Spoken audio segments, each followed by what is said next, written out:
Hello and welcome to episode 21 of the Insider's Guide to Project Cars 2, where today we are going to take a look at the various tools within game that you can use to improve your situational awareness. Now obviously situational awareness in a racing situation is very important. You need to know where the cars are around you to avoid making contact and basically give you the greatest chance of success in your race, and also provide you with the information that you need to make good strategic decisions in order to get the results that you are hoping for. Now if we actually go over into the options menu, into the gameplay section, and then onto the on-screen guides and display, there are a number of options in here that we can use to improve our situational awareness. Now the first is the track map, and what this is simply a little HUD element up in the top right that is there by default up in that top right hand corner. And turning the track map on will basically give you a portion of the track in terms of its layout. You'll be able to see its route, you'll be able to see your position along the track indicated by a little arrowhead, and then other drivers around you will be indicated with a circle. And basically, obviously, as you drive around the track and your opponents drive around the track, the little indicators will move to basically indicate whereabouts on the track that you actually are. It's quite useful for obviously seeing what corners are coming up ahead of you, but also getting a rough idea as to where cars are around you. Now, it'll give you some indication as to how close other cars are around you in terms of proximity, but not too much fine detail. As you accelerate and as your speed increases, the track map actually starts to zoom out and gives you a bit more of an overall picture of the entire circuit. It won't completely reveal the entire circuit in terms of the actual map, but it'll zoom out and you'll be able to see further ahead and also further behind you, whereas at the slower speeds and the slower corners it will zoom back in a little bit more and give you some finer detail, but not as much fine detail as the proximity indicator will give you. Now turning this on will basically allow a little indicator arrow marker to appear at basically the bottom of the screen, and then that will move left and right and also slightly up the sides as well to indicate the location of a car around you. If it starts sliding off to the left, then that means that there is a car looking to the left hand side of your car, and if the proximity indicator starts sliding off to the right, then obviously your opponent is looking more towards the right hand side of your car. This will basically give you a rough indication as to where the cars are around you, basically behind and then somewhat alongside you as well. Not when they're completely up alongside you, but alongside and slightly behind. The proximity indicator will give you a rough position as to where that car is around you, and also the actual color of the proximity indicator will also change to indicate how far they are or how close they are to the rear or the sides of your car. Now when the proximity indicator first flashes up, that will basically indicate that the opponent behind you has just come within 30 meters of the rear of your car, and that will be highlighted with a green arrowhead. This will then change color more towards orange and then through to red, and basically orange is obviously a little bit closer than 30 meters. I believe it's between the range of 20 meters and 10 meters. And then when it goes red, that means that the car behind you or around you is within 10 meters or so, and obviously indicates that they are very close in terms of proximity. So you'll see that and you'll be able to use that as an indicator as to where cars are around you. It's quite useful for when they're looking to come up down your inside, but you also actually see multiple arrows as well. You get a maximum of 4 arrows at any one time, and they'll indicate the 4 closest cars to the rear of your own car and the size of your car. It doesn't show any proximity indicators for the cars in front of you, so you'll have to rely on your own eyes for those. It's purely just for the cars and opponents that are going to be behind you. But those two are quite useful elements that you can use on the HUD to give you some visual cues. Now inside this on-screen guides and display is actually 2 audio cues as well. You've got the race engineer and the race spotter, and these you can switch between always, off and authentic. Obviously off means that you won't have the race engineer or the spotter. Always will mean that they are always on, no matter the car, no matter the track that you are driving. And then using the authentic option will basically only have the race engineer basically give you information that is true to the era and the motorsport type of car that you are driving in.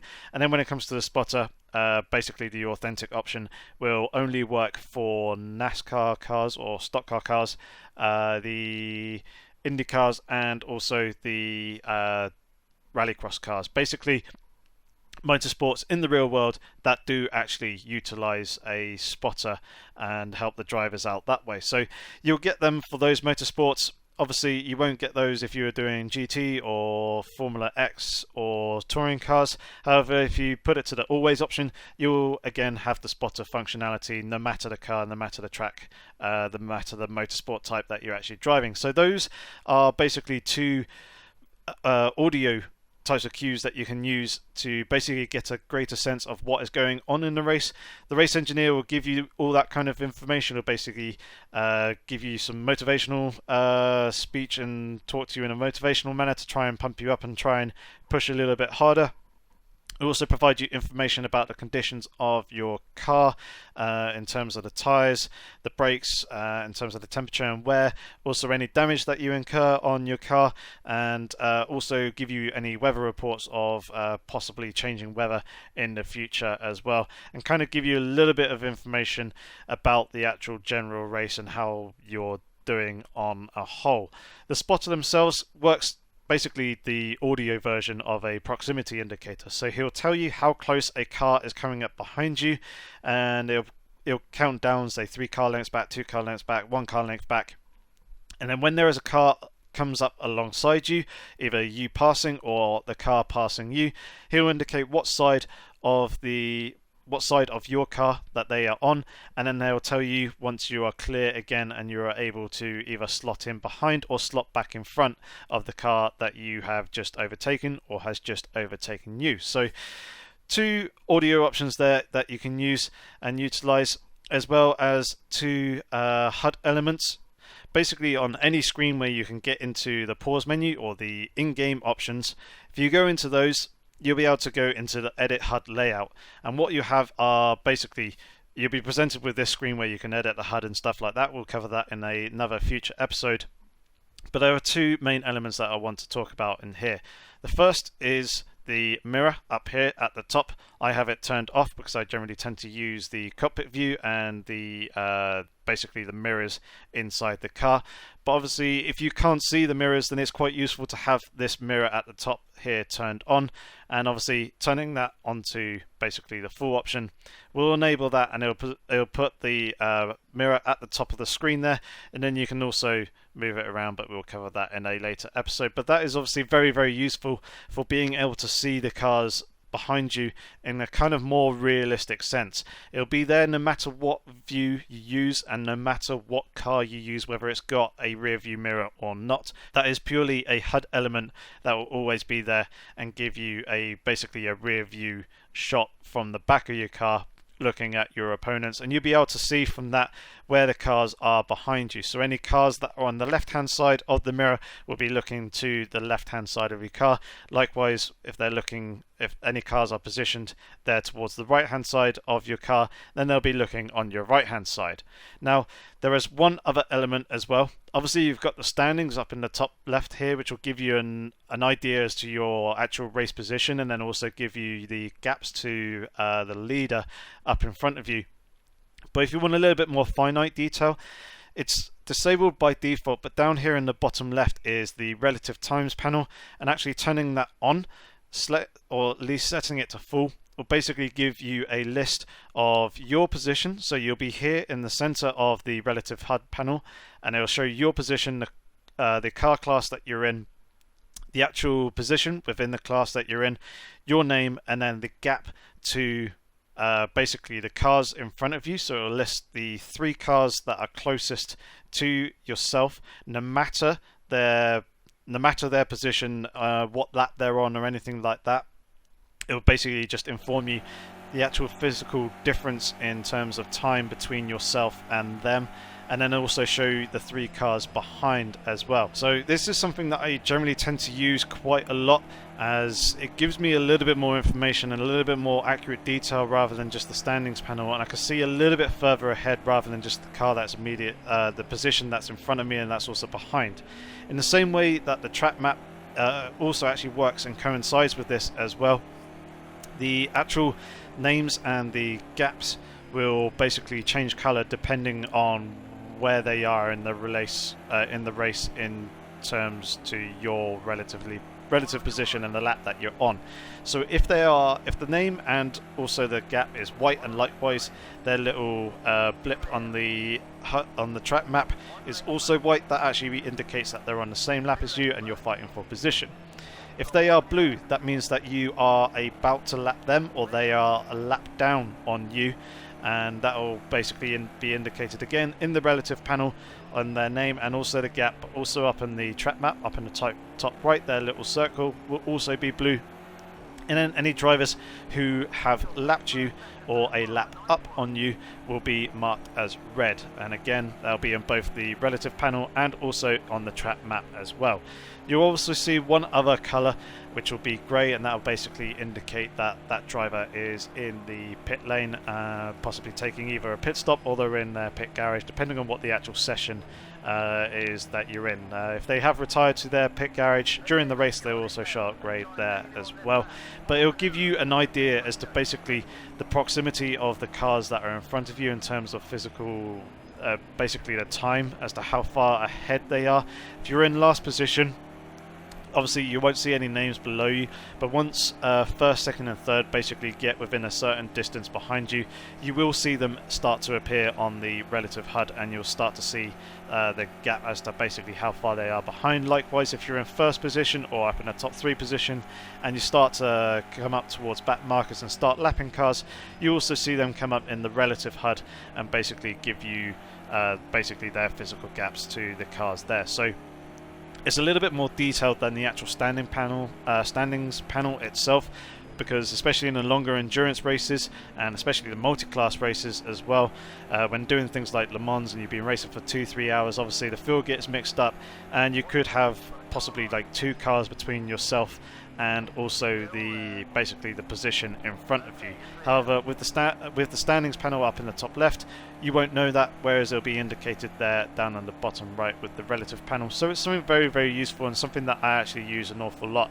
and do turn on. So if you don't have it and want basically that kind of information, go into the pause menu in a single player race. Go into the in-game options, into the edit HUD layout menu, select this element down on the bottom left and then set it to full and then hit save, and then that will appear whilst you are racing. Now there is 1 or 2 more options that are available to certain people. It won't be available to everyone, which is why I left them to basically the end of the episode, and that is basically the use of either head tracking devices or VR. With that, obviously you're able to control the driver's head and be able to look around the cockpit of the car, allow you to look out the side windows, obviously able to look in towards the apexes of the corners, but also actually be able to make use of the rear view mirror and then also the wing mirrors on the sides of the car as well.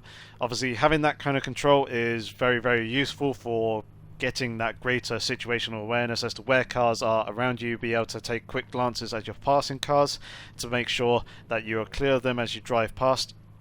Likewise, when they come up alongside you, or when you're going into braking zones of corners and things like that, you're able to check your rear view mirror to see where a car is, or check the wing mirror just to make sure that they are not coming up alongside you and trying to dive down your inside coming into the actual corner. Now, of course, you do have the look left and also look right buttons, and obviously if you're using a controller, you can use the right analog stick to actually control the basically the camera orientation and look around the car as well.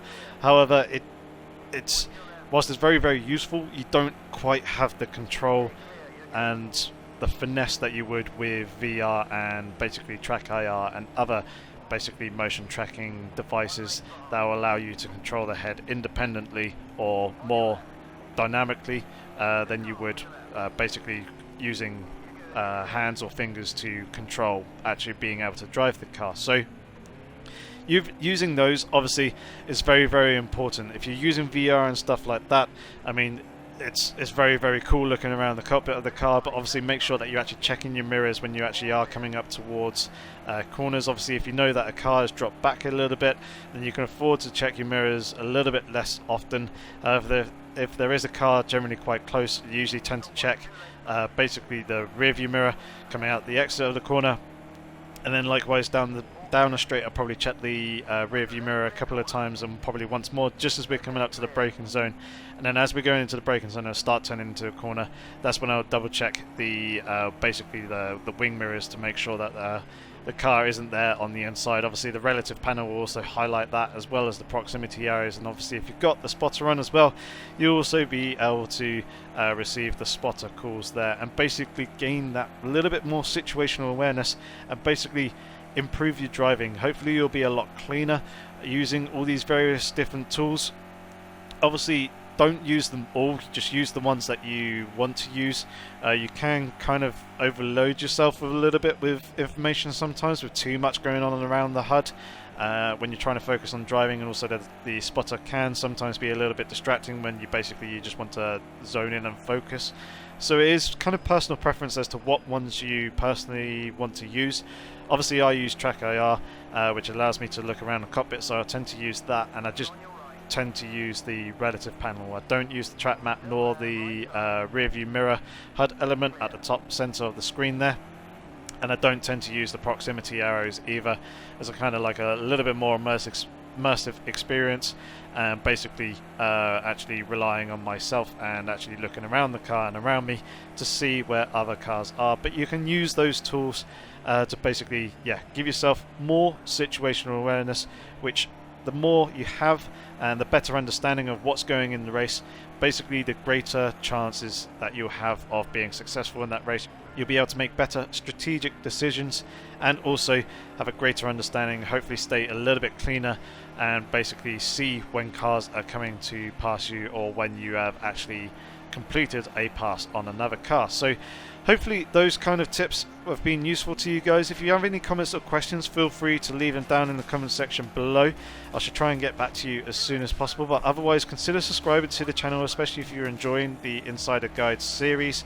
Give that video also a thumbs up, a likes button, also share the content as well. We should be pretty much back to normal schedule. I had a couple of weeks off as I actually went away to Canada on vacation, but I am obviously back home now, so the Insider Guide series will continue on a weekly basis. So feel free to hit that subscribe button for more content in the future, and basically keep up to date with that. Otherwise, thank you very much for watching the video guys. Hopefully I shall see you soon, but in the meantime, take care.